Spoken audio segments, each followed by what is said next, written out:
Hey guys, so this morning I mentioned on Discord, Blue Sky, YouTube, and Patreon that I had some kind of depressing videos to film today, and so after that I wanted to film something about native gardening because a couple people were asking after seeing a video of Indy running around the yard. They wanted to know what I was doing with the yard, and I've talked a little bit about it here and there, but yeah, I thought I'd answer your questions and do a slightly more in-depth video.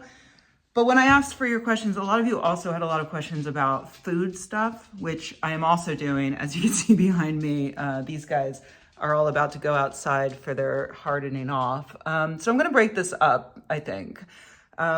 This video, I'm going to be talking about native gardening, which might include some food stuff, but I'll also talk about food in another one, but I'll try to answer all the questions that I saw. So it is time to go outside anyway.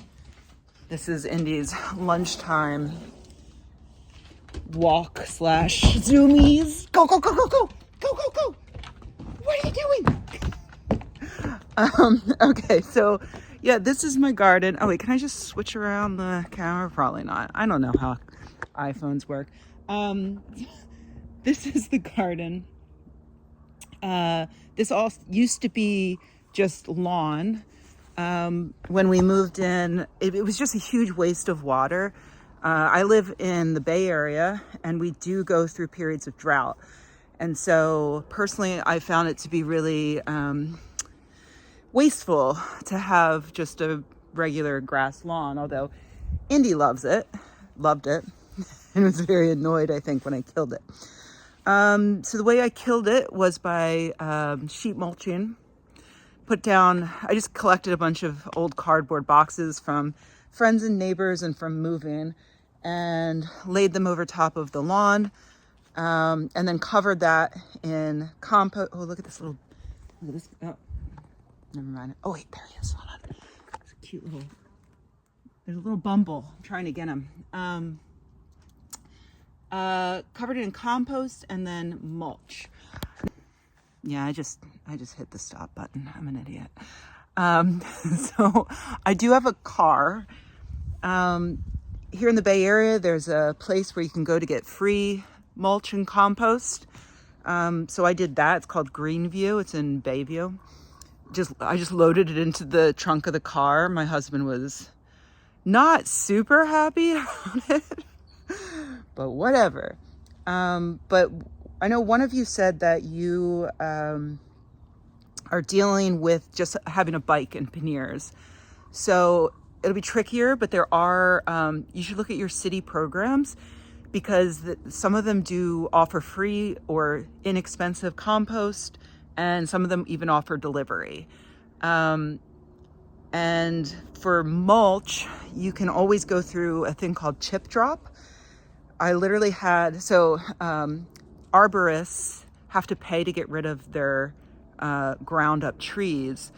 So Chip Drop connects homeowners with arborists and allows the arborist a place to drop off the mulch, and you can choose like what kind of mulch you want. And when there's somebody available, they will drop it off for free. The downside, it's a lot of mulch. The plus side, your neighbors will love you because, hey guys, free mulch, come and get it. So that's what I did. And so for the first year, this was all really ugly. It was just a sea of mulch. And then I went out and I went to my local native garden center and I picked up some native plants. I looked at my soil, figured out I have some pretty heavy clay soil. I get a lot of sun, and I checked my what's it called? I'm 10B, my level, whatever. You can look up your zip code and it'll tell you. You should also look up your local native plant society. I guarantee there's some nerds out there like me who will love to give you advice and also seeds and even sometimes seedlings. And this was just trial and error. I found that, so we have gophers. Like when this was all lawn, the guy who lived here before actually put down like a mesh net to prevent the gophers from going into the lawn. That failed because gophers are assholes. So you can't really see the holes now because they're covered. A lot of this, to be fair, a lot of this is non-native. Like a lot of the green you're seeing, a lot of it's geranium. I let it, for the most part, I let the geranium go. I try to get rid of the oxalis, that's this yellow, just because it's slightly more annoying than the geranium. But yeah, so the gophers are annoying, and they and the birds will sometimes just eat your shit, and you can either protect it or you can just figure out what they don't like to eat. Oh, speaking of, the bird feeders are empty. So I should probably get on that. But yeah, that's the other thing. You can give the birds options in like an offering so that they won't eat your native plants. But yeah, like for instance, lupines, I had so much success growing them until I started growing my own from tiny seedlings, and then something just kept eating them. I think it was birds. It's fucking assholes. But then I found, so like this is bee plant. I bought one of these as a seedling last year, I think, and I was a little disappointed in it. It wasn't very pretty. It's basically just these big stalks, and then like it'll put out like a little tiny like dark red berry thing, and I was like, well, that's not very interesting. But then like I let it go to seed, and now it's just taking over, which is awesome because like, yeah, the bees love it. And like it fills in this otherwise pretty shady spot. This is another one. Oh yeah, someone asked for my favorites, so I'm gonna do that. This is a fragrant pitcher plant. It's actually, this particular cultivar is native to the Channel Islands and is endangered, and it's killing it. This is California native strawberry. Again, I had one plant that I just plopped in the ground and hoped for the best, and it's now taking over as a ground cover. The only thing is I think I need to cut it back because this is kind of cool. You can see like where I planted it, there's no geranium growing. Turns out strawberry, I don't know in general, or California native strawberry, but it actually inhibits the growth of other plants. So I think I might need to stop it from killing these because it's sort of taking over. This is my favorite. It's not looking its best right now, but I've posted photos on my Instagram before. It's a BOP penstamen. BOP either stands for bird of paradise or bottom of the patio. You can grow it in planters, and it puts out these incredible like blue purple blooms, and I've propagated this one. So that's the other secret, like collect seeds, propagate. It's actually, this is a very cheap hobby once you get obsessive about it. So here's another one. Here's some mushrooms that are growing. I don't know what kind. I should probably look into that, see if I can turn those into dinner. Mushrooms kind of scare me though, just because, you know, they can murder you. So yeah, I recommend look up your county and, oh, you know, to combine edibles and native stuff, dandelion is a weed, but they have this huge taproot. I'm gonna pull it up. I don't really like dandelion. Oh, okay, well that was a failure. They have a huge taproot though that you can like eat every part of a dandelion. So in an emergency situation, if you're concerned about that, you can eat the root. You can eat. Pretty sure you can eat the leaves and the flowers too. So yeah, it's hard for me to give any advice for anybody who's not in California because obviously your native plants are going to differ. But I just recommend checking your local native plant society, figure out what kind of soil you have. Indy, stop eating the dirt. Indy, please stop eating the dirt. It's disgusting. You're disgusting. By the way, that's not native. That's a tree philodendron that was here when I moved in. And it used to have there used to be a tea tree that it was growing under, but I didn't like the tree. And I killed it. And then this just exploded so badly that like it took over this tomato cage. I only just finally got tin snips so I can save that tomato cage from the tree philodendron. So yeah, I didn't get rid of like all of the plants just because they're not native. Things that are drought tolerant, since that's what's important to me. In addition to, you know, I specifically chose pollinator friendly plants that are drought tolerant. So, because I don't want to water things and I want more bees, butterflies, moths, birds, the whole thing. I don't even really mind the groundhogs. Like we figured, you know, we're figuring out our way. But, you know, check out all these agave. Like I'm not going to pull these puppies up. They're cool. They reproduce in a really awesome way. And I enjoy them. This guy's seen better days, but he'll cheer up.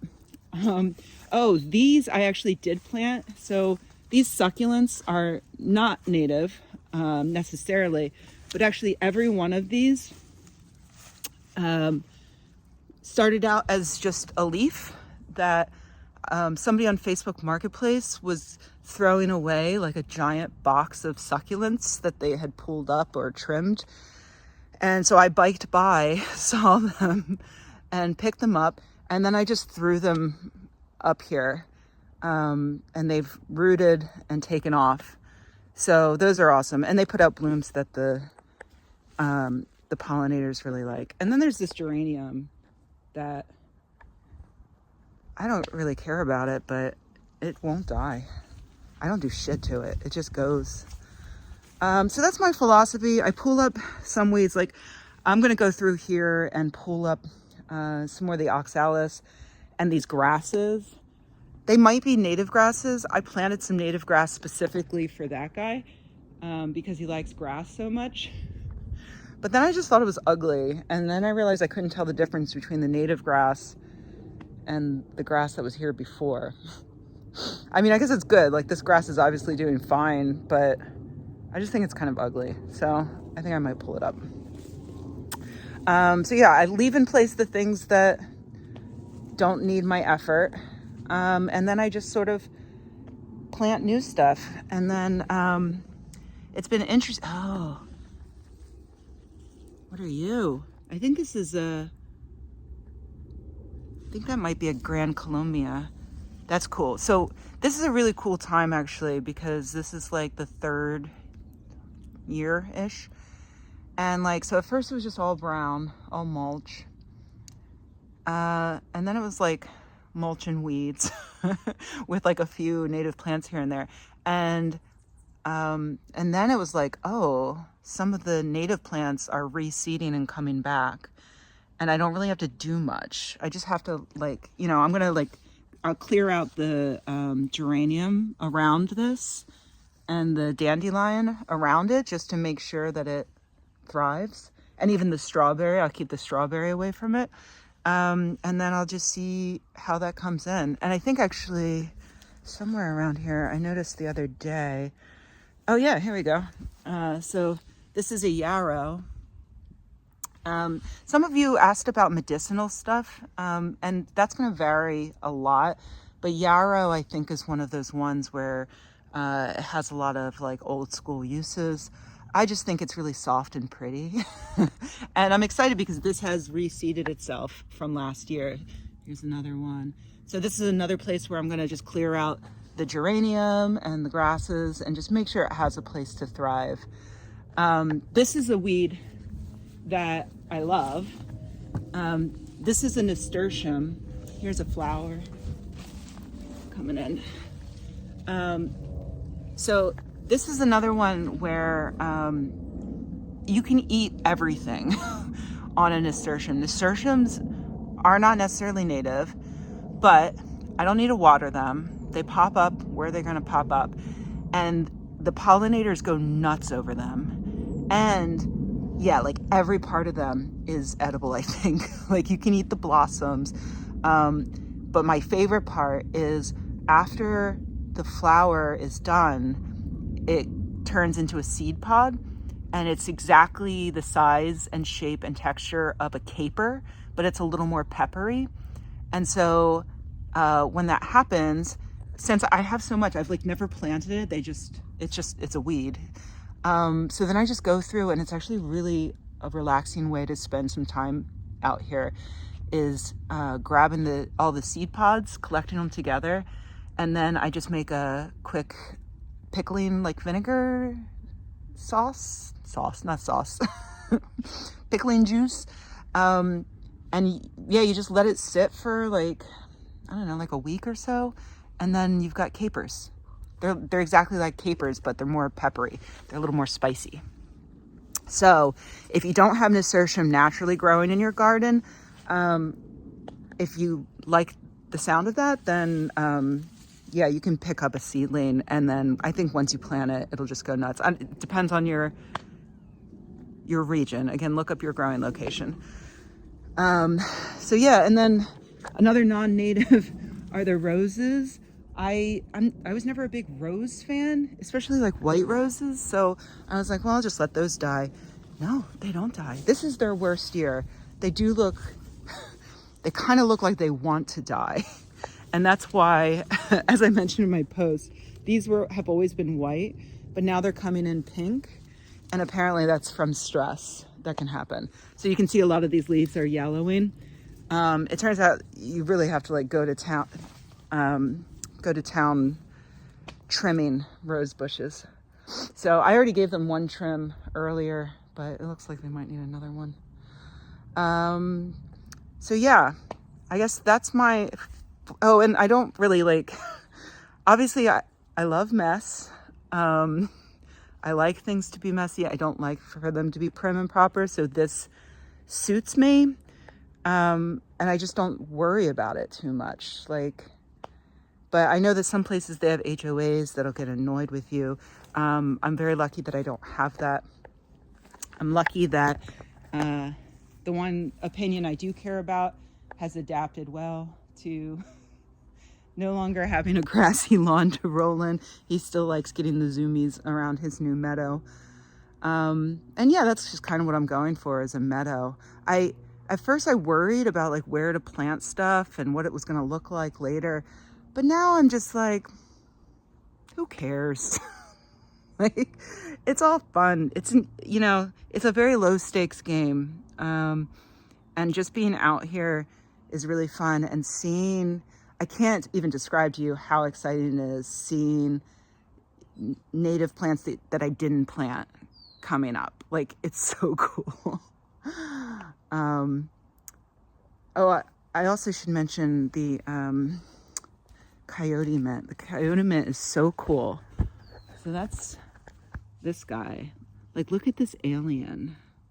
It's got the softest little petals, and it just looks like an alien to me, and it smells incredible. It smells like mint. I don't even remember what this is. What are you? Think you're some kind of manzanita. I don't know. Sometimes I have to use Seek, the app that identifies plants. I'm like, what is this? Is this a weed? Should I pull this up?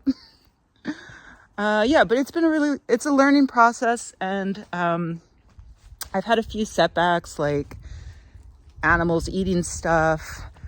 Like, the nurseries will say like, oh, this is deer resistant, and most of that is a lie. Like, deer don't give a shit. But I don't really mind as much. Like, the only time I got really upset was when a neighbor had workmen come and trim the tree that borders us, and they marched through our backyard without notice, and they killed several of my plants that I had just planted, and that upset me. But like, I cried. I cried, and my husband drove me to the nursery like the next day, and told me, like, handed me the credit card. Metaphorically, like, I have my own credit card, but I'm not like a 1950s housewife. But when animals eat it, even if they're like pests, like deer and gophers, I don't mind. It's like, well, that's what I'm trying to do. I'm trying to build an ecosystem back here. And like, even the gophers, I've been on a campaign that I think has been mostly successful. Oh, here's a gopher hole. It's been, oh look, there's a little plant growing in there. I've been on a campaign to make sure my neighbors don't poison the gophers, because we have owls, and the owls love to eat the gophers. And so, yeah, it's like the gophers are annoying, but if we keep working to like make the ecosystem a happier place for everybody, then the owls will eat the gophers. Oh, and speaking of, so yeah, in addition to the empty bird feeders, I did also set up some bowls of water. It just hailed and poured down rain yesterday, so they're not looking their best. Which is also why the bird feeders are empty. I have not been out here for the last few days. So yeah, my philosophy is like, I want to spend my time here when I want to spend my time here. And if I go a few days, like, I don't want to have to think about it every day. I don't want to have to look at my water bill and be like, oh, is this worth it?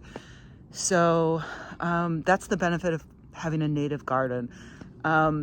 I did use, like, we have a lot of space out here, obviously. So the first year I did try to grow food out here, but because of the heavy clay, like, the soil requires too much and it just wasn't worth it. So I'm like, you know what? I'm just going to fill as much area as I can with pollinator friendly native plants. So, okay, I think I answered all of your questions about planting natives. Oh, and there are container friendly native plants. So if you don't have a huge area, you can absolutely just grow in pots on your porch or whatever. You don't have to, like, I think one of the main mistakes I made, I think, and part of this was due to needing to use chip drop, which just gives you a shit ton of mulch all at once. But it would have been way easier if I had just like marked off a chunk of the lawn and been like, okay, let's start here. And then, you know, slowly work my way back. But, you know, the only downside was that I had a lawn full of mulch for longer than necessary. Okay, so I'm going to end this video, and then I'm going to talk a little bit about food crops in another video that I will post separately.